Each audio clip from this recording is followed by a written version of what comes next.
In our excitement for Tron Ares, we've composed these lines of verse. I like it when the game goes. User on a light cycle go. Flynn, I know you want to show that new Tron. Anyways, so there will be some questions? Yes. Okay, great. Fine, let's get into this. This is why we're stoked for Tron Ares. Starring Jared Leto as an advanced artificial intelligence program, perfect, Tron Ares reverses the franchise's tried and true formula of sucking humans into a video game to play deadly rounds of light cycle. And instead, the threequel breaks new ground by allowing programs to run amok in the real world. That's just perfect. Okay, we're pretty sure Tron Guy is human and not a program, unlike producer star Jared Leto's character, Ares, who is master control of the Dillinger security grid and the AI that's let loose on Earth. You know, he's a warrior. He's a new type of program, really something we haven't seen before in the grid. Which 30 Seconds to Mars song describes this film? I would say this is war. Which is fitting for Ares, the god of war in Greek mythology. Perhaps he's declaring war on humankind? If he is, Evan Peters' character may have something to say about that, as he is playing Julian Dillinger. but that says something, right? Dillinger. Greta Lee does not lie.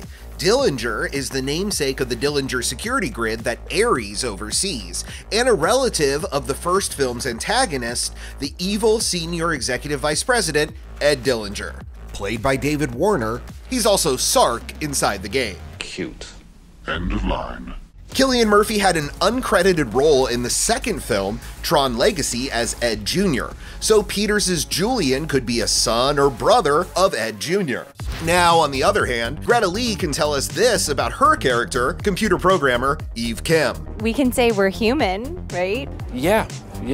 Humans for ish. Okay, well, we also know that Gillian Anderson, Jodie Turner-Smith, and Hassan Minhaj are joining the cast, while Jeff Bridges will be returning to play his role of Kevin Flynn from the first two films. Long time. You have no idea. Although Ares will likely be his adversary, Leto loved working with the dude. Jeff Bridges, to me, is a hero. He's one of my favorites. There was one take, actually, where I had to yell out, cut, which I rarely have done in my life.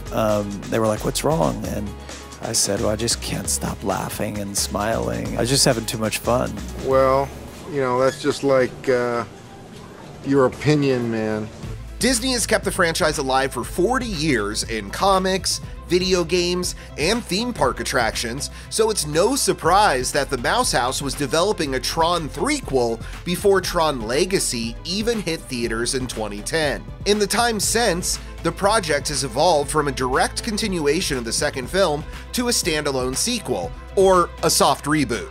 There will likely be plenty of Easter eggs for us Tron heads, like that Dillinger connection, but you can probably jump into the new film without having seen the originals, or the animated series Tron Uprising, which acts as a bridge between those first two. Game over, program. Not yet.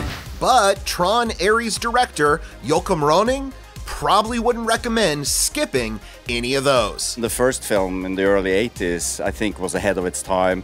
I think the Tron Legacy is a masterpiece in many ways. So the bar is set very high. No pressure. These no guys pressure or to be- anything.